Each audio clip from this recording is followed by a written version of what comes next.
The Legends of King Arthur. The Fall of Camelot. Illustrated by Mike Phillips.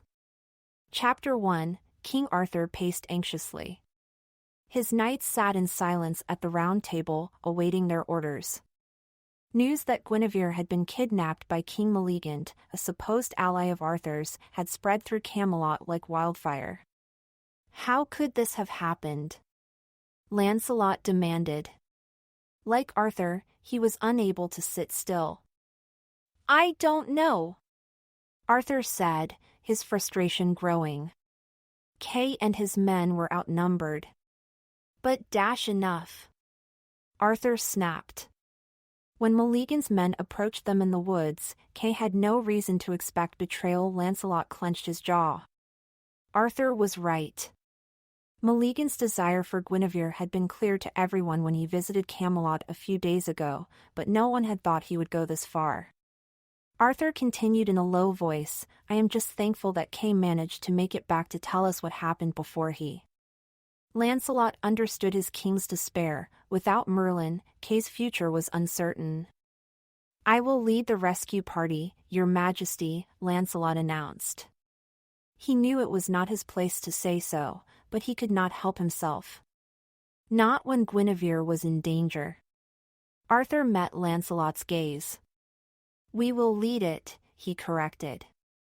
Looking around the serious faces at the round table, he added, half of our knights will remain here. The other half will travel with Lancelot and myself. He turned to Gawain, sitting beside his two younger brothers, Sir Agravain and Sir Gaheris. Gawain, you and your brothers will stay here with Mordred, Bedivere and Griflet. You will protect Camelot and command those left behind. The knights bowed their heads in acknowledgement. We leave now. There is no time to lose, Arthur announced. Then he strode from the chamber. We will find her, Bors assured Lancelot as they rode out of Camelot. I pray you are right, Lancelot replied. Bors was the only person Lancelot had told about his love for Guinevere. Lancelot had confided it all to him one night, when Bors had mentioned seeing them together following Galahad's death. Queen Guinevere had appeared to be comforting Lancelot after his son had died. Surprisingly, Bors had not condemned Lancelot for his feelings. He had also kept the knowledge to himself, for which Lancelot would be eternally grateful. For Queen Guinevere, Arthur shouted from the head of their procession, raising his gauntlet fist in the air. For Queen Guinevere, his men echoed as they marched in pursuit of King Maleagant. 2 days later, they reached Maleagant's castle, a tall, imposing fortress that left no doubt that this was where Guinevere was imprisoned. Arthur gave instructions to hide their approach. There is no use trying to storm the castle, he explained, under the cover of trees. We do not have the numbers to pierce their defenses by force, and a siege would last too long. We need them to open the gates by choice so that we can get inside and find Guinevere? But how? Asked Bors. We will send a messenger, said Arthur. Once he is allowed inside, he will open the gate for us. I volunteer, said Lancelot, instantly. Arthur took Lancelot aside to speak to him privately. We will come to your aid the moment they take you inside the castle. You must act quickly to overcome the guards and open the gate ready for us. Guinevere is all that matters. There is no one I trust more than you to help me save her. Lancelot nodded, feeling the familiar pang of guilt he always felt when Arthur said things like this. They waited only long enough for the setting sun to give the rest of the men more cover in the shadowy hills. Then Lancelot rode forwards with his message. 2 guards met him outside the gate. Lancelot was not dressed as a knight, but as a messenger. He wore simple armor under a tunic with King Arthur's 3-crown emblem on it. He carried a sword, but he made it seem as if he did not know how to use it. He fumbled to unbuckle it from his waist when ordered. In the end he dropped it and the guards laughed. Look at this one of them cried. the best Camelot has to offer, no doubt. Lancelot found himself pushed roughly through the gate before it dropped shut behind him. There were more guards inside than had been visible when they'd planned this trick. One of them looked at Lancelot strangely. "Isn't he?" Before the man could finish speaking, Lancelot burst into action. He punched the guard closest to him, kicked dirt into the eyes of the next, retrieved his sword and sliced at a third. By the time he was done, men lay scattered around the courtyard, but few were seriously injured. Lancelot knew that they would soon be on their feet again with more on the way. Quickly, he seized the pulley and tried to wrench the castle gate back up. It was too heavy. "You!" He pointed his sword at the man who had recognized him earlier. He now had a gash across his temple. "Pull the other chain." The guard was only young, and scrambled to obey. By the time they had opened the gate, Arthur and the other knights were surging through it. More of Meleagant's men arrived to meet them. Lancelot pulled off his tunic so that he would not be recognized immediately as one of Arthur's men. Whilst the enemy focused on the invading knights on horseback, Lancelot threatened the same young guard as before. "Take me to Queen Guinevere or you will die here." Swallowing anxiously, the guard nodded. He led Lancelot towards the castle, against the tide of soldiers streaming towards the courtyard. Lancelot kept his sword hidden, but pressed it against the guard's back. They went up a spiral staircase. At the top, 2 more guards stood outside a heavy wooden door. There was no point in pretending now. Lancelot knocked his prisoner unconscious and lunged at the guards. He killed them both. Next, Lancelot knelt and unhooked a set of keys from the belt of one of the dead men. He inserted one at a time into the lock, whilst the sound of fighting grew louder, came closer. He knew that it would not be long before reinforcements came to guard Guinevere. Finally, the lock clicked. One of the keys had worked. Kicking the door open, Lancelot saw Guinevere cowering in the corner, a look of terror on her face. "Lancelot," she cried. Lancelot ran to her, forgetting his duty as he embraced her. A touching reunion. Releasing Guinevere, Lancelot spun round. King Meleagant was standing in the doorway, sword in hand. He was older than Lancelot and overweight. He would be all too easy to defeat. Lancelot only wished that Meleagant might live longer so that he could make him pay for what he had done. Furiously, Lancelot swung his sword at Meleagant, Guinevere's sobs driving him on. Soon the other man began to tire and Lancelot, spotting an opening, drove his sword into his heart. Meleagant was dead before he hit the ground. Returning to Guinevere, Lancelot embraced her once more. "You're safe now," he whispered as she clung to him. "You're safe." Chapter 2. The joy of Guinevere's safe rescue was overshadowed by the news that greeted them upon their return to Camelot: Kay was dead. In the days following his brother's funeral, Arthur withdrew from his knights and his wife, spending each day alone in his chamber. For many months now he had been too busy to spend much time with Guinevere, but this was worse. Finding herself even more alone than before, Guinevere struggled to return to normal life after her kidnapping. She was always uneasy, as if someone might be hiding around every corner just waiting to take her away again. Most nights she lay awake, listening to the noises of the castle, too afraid to sleep. One day, as Guinevere made her way to the courtyard for some fresh air, she was glad to see Lancelot. At the sight of him, her heart felt lighter and she smiled for the first time in days. Lancelot returned her smile and bowed. "Good day, Your Majesty." "Good day, Lancelot. May I ask where you are going?" "I am on my way to train the new recruits," he replied. "Perhaps I could join you some of the way," she suggested hopefully. She was desperately in need of someone to talk to. Her lady's maid, Rowena, was good at her job, but she did like to gossip. Guinevere felt unable to confide in her about such sensitive feelings. Lancelot's smile widened.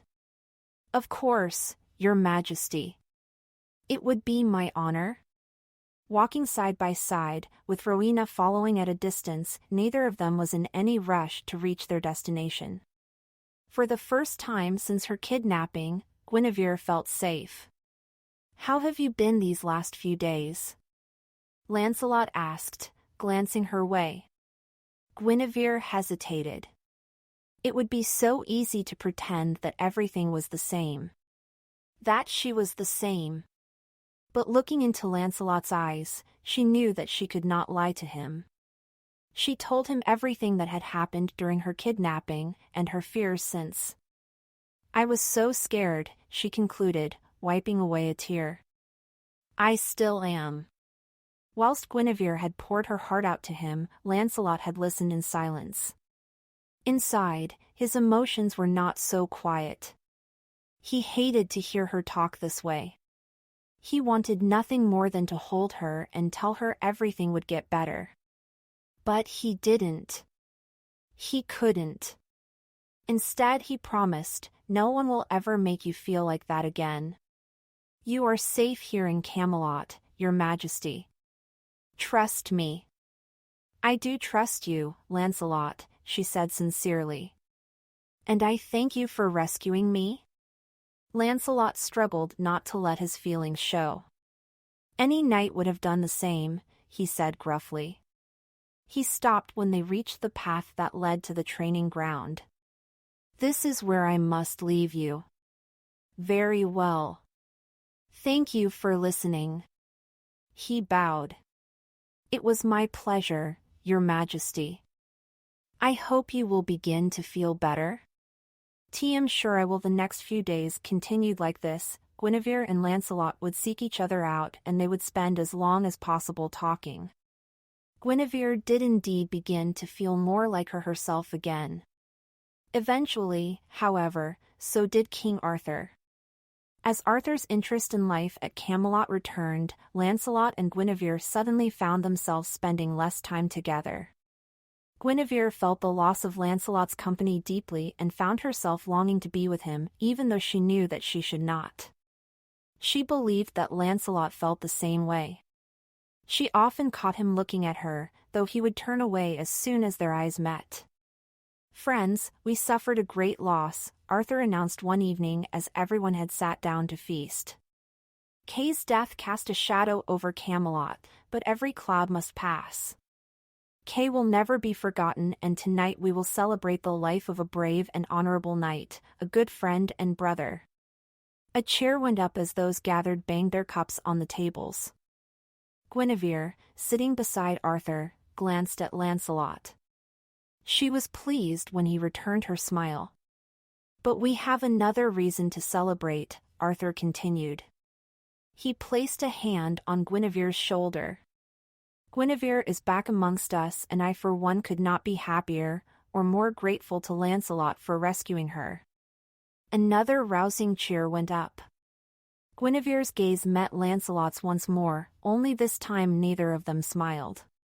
Later that night, Lancelot escaped the festivities.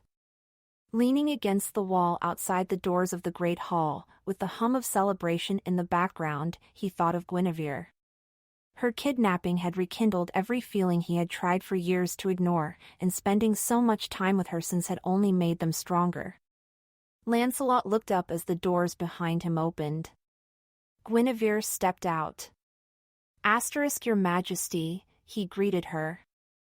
"I saw you leave. Are you unwell?" Lancelot smiled at her concern. "I am fine. Just a headache." "Perhaps a walk would help," she suggested. "Perhaps it would?" He stepped forwards, offering her his arm as they set off down the hallway. "It seems so long since we have walked together," Guinevere said suddenly as they turned down an empty corridor. "I have missed you." Her words pierced Lancelot's heart. He wanted to tell her how much he had missed her too. How much he hated them being apart. He wanted to confess his love. But how could he? Lancelot. Guinevere paused, looking away. What is it? Guinevere turned back to him. I must confess, my feelings towards you have deepened. Lancelot could hardly breathe. Guinevere's eyes told him what neither of them could say. Without stopping to think of the treason he was committing, Lancelot leant forwards and kissed her. Chapter 3. The tale of how Lancelot had saved Queen Guinevere was now a favorite at Camelot. Bors, in particular, delighted in adding details he had not been there to witness. Details of how Lancelot had single-handedly infiltrated Maleagant's castle before defeating Maleagant himself. It was a story that changed with each retelling. In the great hall, Sir Mordred sat in silence as the rest of Camelot cheered their hero and Arthur hailed Lancelot the bravest of all men. Mordred glared, wondering just what Arthur's reaction would be if he were to discover Lancelot's affair with his wife. Ever since Mordred had arrived at the castle aged 16, he and his mother, Morgan Le Fay, had secretly sought every opportunity to destroy Camelot. So far their attempts had failed. Until now. Even before Guinevere had been kidnapped, Mordred had noticed the lovesick looks Lancelot had given her when he thought no one was looking. At first it had appeared that Lancelot's feelings were one-sided. But recently, since Guinevere's kidnap, it seemed that she loved him back. The previous day, Mordred had ridden from Camelot to inform his mother of his suspicions, and she had told him that he needed proof of the affair. That was what he was waiting for now. As Guinevere stood up and left the great hall, Mordred kept his eyes trained on Lancelot. It wasn't long before Lancelot rose, disappearing through the same door as Guinevere. Mordred nodded to Sir Agravain.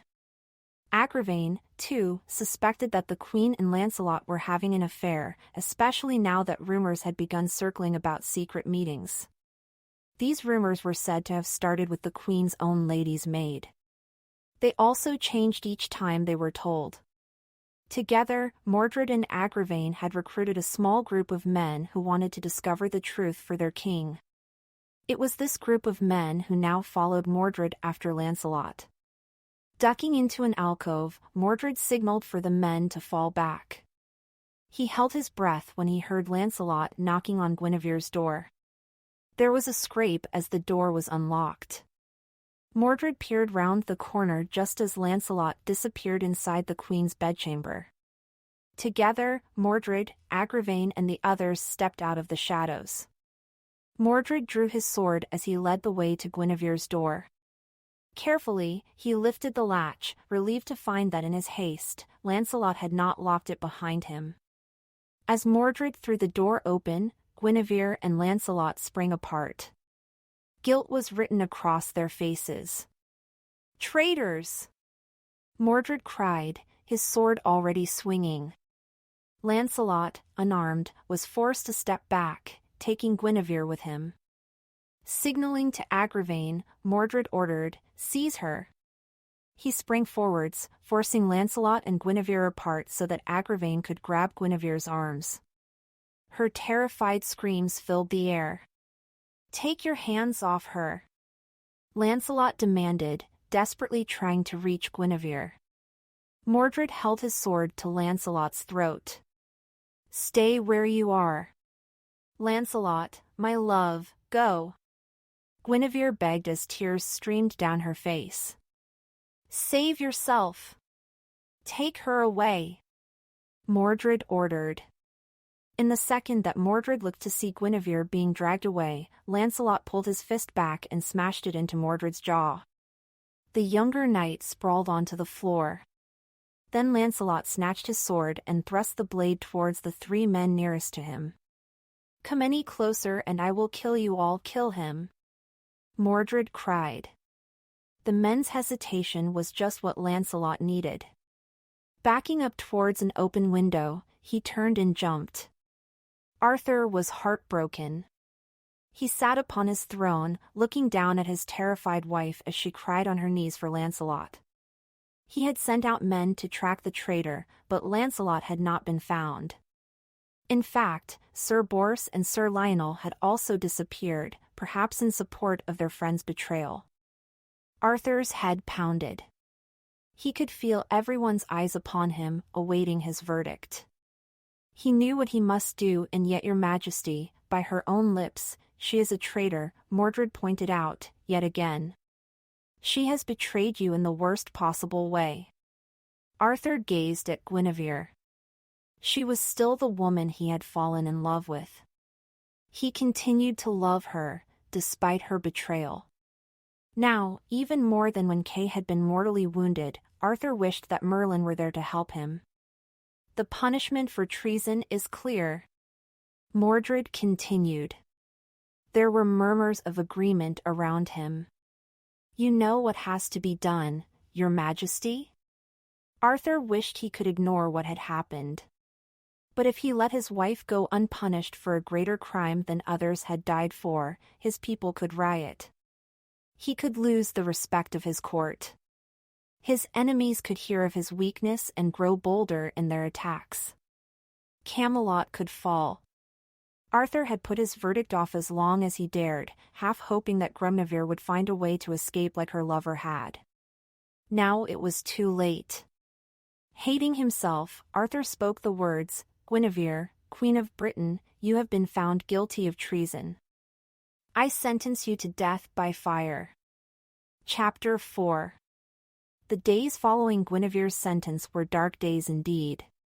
Many in Camelot thought that Arthur had been too harsh in his punishment. This did not surprise Arthur, who knew how much the people loved her. As for Lancelot, he was their hero, perhaps even more than Arthur himself. The day of Guinevere's execution dawned gray. Overhead, iron clouds gathered as if they, too, mourned for her. Arthur, Gawain and Mordred stood on the scaffold beside the pyre. As Arthur surveyed the crowd, he placed his hand on Excalibur. Earlier that morning, he had discovered his scabbard missing, a fact that left him vulnerable in battle. However, right now finding it was the last thing on his mind. Merlin foretold that this would happen, he murmured. You knew this would happen? Gawain demanded. Of course I didn't. But before he left, Merlin said that betrayal would come to Camelot, Your Majesty. It is not too late, Gawain murmured. You could still stop this. And where does your loyalty lie? Mordred sneered at him. With traitors or your king? Gawain glared at Mordred. There is no question, with our king, of course. That's good to hear, Mordred muttered as Bedivere approached Arthur. Your Majesty, it is time? Arthur nodded. Stepping to the edge of the scaffold, he raised his arms to silence the crowd. Today is a grave day, he announced. A day I thought would never dawn in Camelot. Bring forth the prisoner. The crowd parted as Agravain and Gaheris, unarmed and dressed in black robes, slowly made their way towards the pyre. Guinevere walked between them. She wore a plain white shift dress and looked only at the ground. Her hair was tied back, revealing a pale face to the crowd. As she passed, some quietly offered up prayers. Others spat at her feet. Suddenly, a shout split the air. A cloaked, hooded man ran out from the crowd in front of them. It was Lancelot. Drawing his sword, Lancelot clashed with Agravain. The younger knight did not stand a chance. Lancelot buried his blade in Agravain's stomach, before tearing Guinevere from Gaheris's grasp. Gaheris lunged, but Lancelot sliced his sword across his chest. Screams tore through the air as chaos erupted. Seeing his brothers fall, Gawain roared in fury and leapt from the scaffold. He forced his way through the panicked people in time to grip Gaheris's hand as he drew his last breath. Closing his brother's eyes, Gawain stood. Rage burned through him. It no longer mattered to him that Lancelot had been his friend. He was ready to kill him for what he had done. Pushing his way back through the panicking crowd, Gawain could barely see where he was going. Eventually, he spotted Arthur, Bedivere, and Mordred. "Where is he?" Gawain demanded. Arthur took in Gawain's blood-stained hands. "Are you hurt?" "It is not my blood." "Where is the traitor?" he demanded. "He's gone." "He escaped with Guinevere," Arthur replied. Bedivere looked grim. "Many men left with him." "Who would follow him?" Gawain asked, disgusted. "He killed my brothers in cold blood. They were unarmed." Arthur reached for Gawain's shoulder. "You have my sympathy for your ... What I want is your action," Gawain demanded, stepping out of reach. "What are you going to do about this?" Arthur sighed. "Rally the men," he said quietly. "We are at war." Chapter 5. Dolorous Gard, the vast castle Arthur had gifted Lancelot many years ago, stood proudly on a cliff-top overlooking the windswept sea. When Guinevere had first laid eyes on Lancelot's home, she had loved it. Now, as she stood at her window looking down at the two camps below, she realized for the first time just what her love for Lancelot had cost. It was their actions alone that had brought about this war. As for Gawain, she had witnessed Agravain's and Gaheris's deaths and felt their loss as if they had been her own brothers. She knew that Gawain would never forgive them. She would never forgive herself either. The door behind her opened and Lancelot joined her. "You wanted to see me, my love?" "This war needs to end," she said simply. "I have given Arthur every opportunity to end it," Lancelot reminded her. "I never wanted this." "I know, my love, but you know why he fights, don't you?" Lancelot hesitated. He knew the reason why Arthur would never surrender because it was the same as his. "He loves you," Lancelot replied. A tear escaped as Guinevere nodded. "I believe he still does, yes?" "Then what do you want to do?" Holding out a letter, Guinevere said, "I have written this to Arthur." Lancelot scanned the words Guinevere now knew by heart. He could not believe them. "You say you will return to him?" Guinevere nodded. She stepped closer, taking his hand in hers. "I will return to him if it brings an end to this madness. If it means no more innocent men dying in our names." She gazed into his eyes. "If it means you will not die." "But I have to do this, Lancelot. Have you forgotten that he was about to execute you?" Lancelot demanded. "We both know that he would not have done so gladly. He is still Arthur. It is I who have changed, not he. Now I must try to make amends." The fight left Lancelot at her words. "I don't like it," was all he could say. Guinevere smiled sadly. "I never expected you to." Guinevere sent out a messenger to deliver the letter to Arthur. She and Lancelot waited anxiously for word that Arthur would meet with them, but nothing came. They were beginning to doubt if the letter had been a good idea when Guinevere's messenger returned, breathless. "Sir," he said to Lancelot. "His Majesty, the King, wants to see you.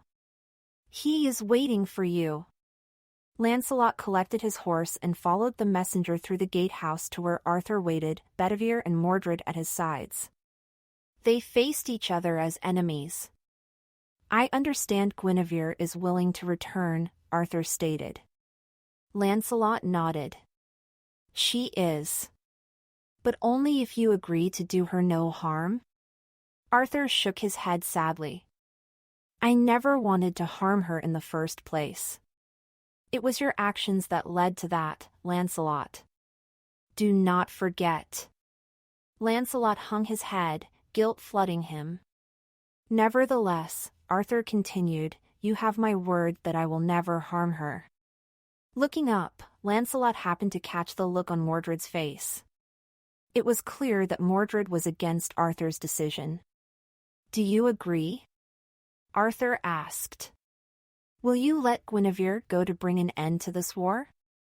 For a moment, Lancelot considered saying no.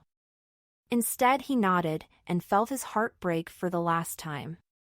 Chapter 6. I am not leaving. Not until he has paid for what he did. Arthur tried desperately to make Gawain see sense. Killing Lancelot will not bring your brothers back. Is that how you felt when he took Guinevere? Arthur paused. Gawain was right. He would have killed Lancelot for just taking Guinevere. It was only right that Gawain be allowed his chance to avenge the deaths of his brothers. Arthur turned to Mordred, accompanied Guinevere back to Camelot. Mordred bowed. As you wish, your majesty. Take 30 men with you. Bedivere stepped forwards. Your majesty, should I dash no, I want you here, Bedivere. I may have need of you. Arthur knew that when Gawain challenged Lancelot, it could easily spill into war again. He wanted to keep his best men around him. I hope you are ready for this, he said to Gawain. I have never been more ready, Gawain muttered. The following day, Arthur and Bedivere could only stand and watch as Gawain paced outside Dolorous Guard, calling repeatedly for Lancelot to show himself. Arthur had never seen Gawain this angry.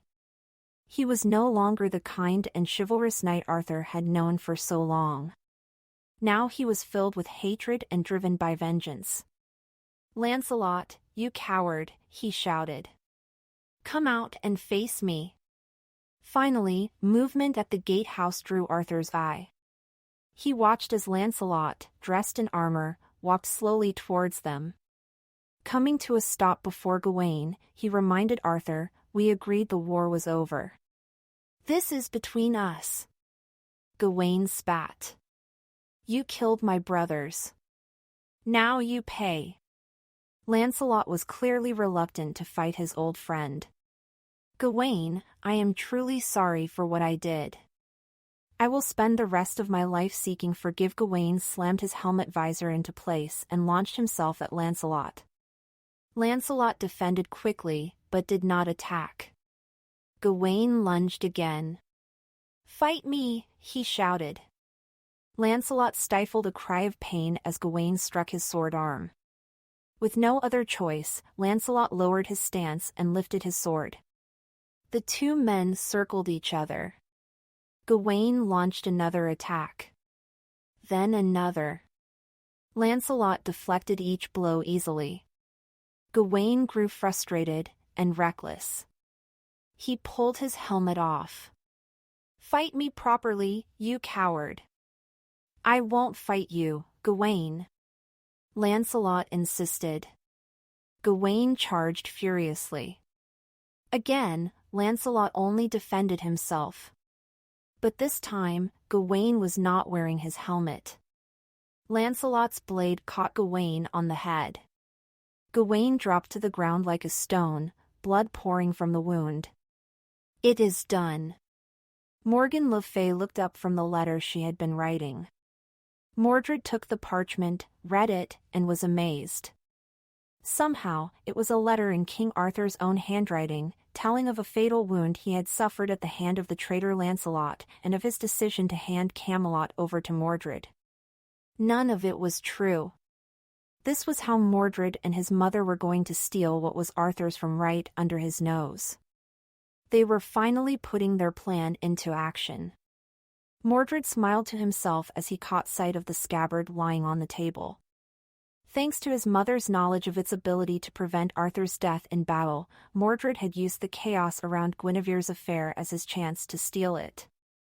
Next he would kill Arthur. Morgan made her way to the window, surveying the scene outside. After all this time, Camelot will finally be ours. Chapter 7. Gawain's death was slow.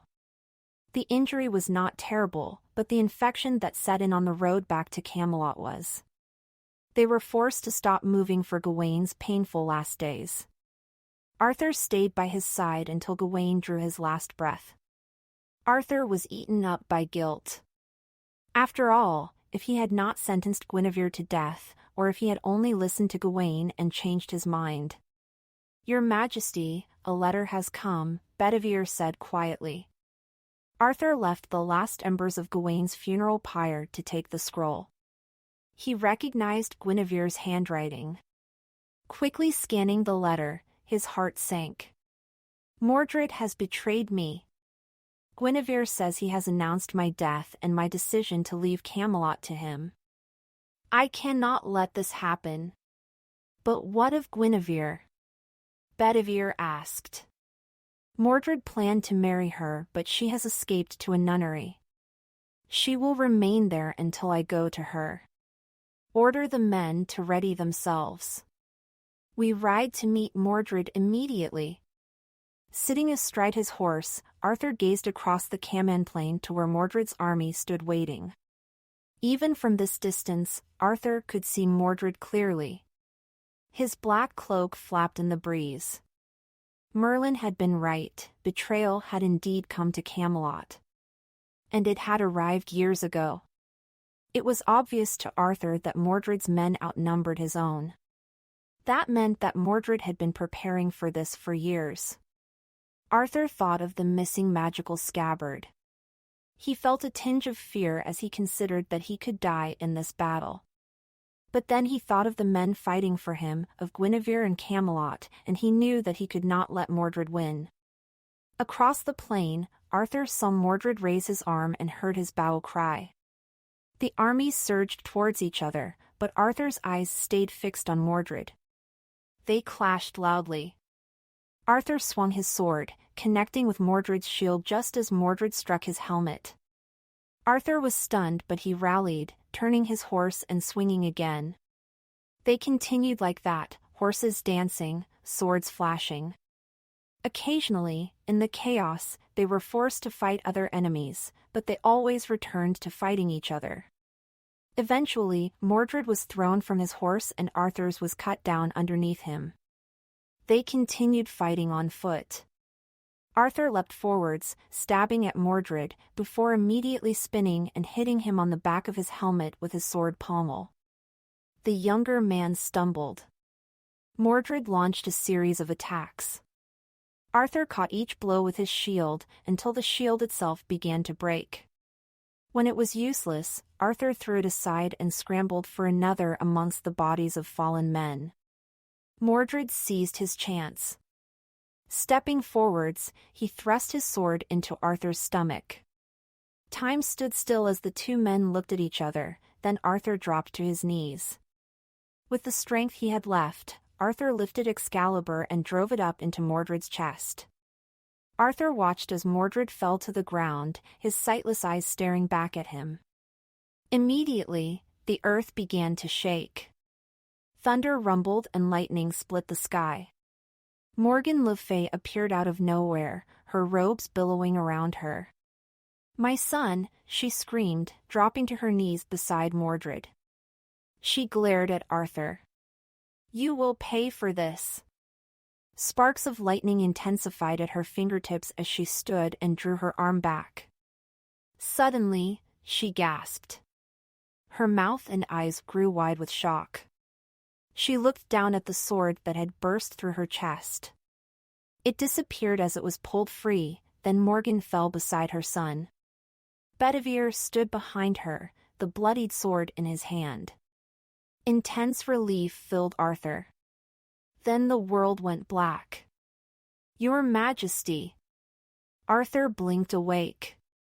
An exhausted, blood-stained Bedivere was staring down at him. Behind Bedivere, Arthur's surviving men knelt with their heads bowed respectfully. "Mordred," he gasped. "Dead, Your Majesty." "You defeated him?" "And Morgan?"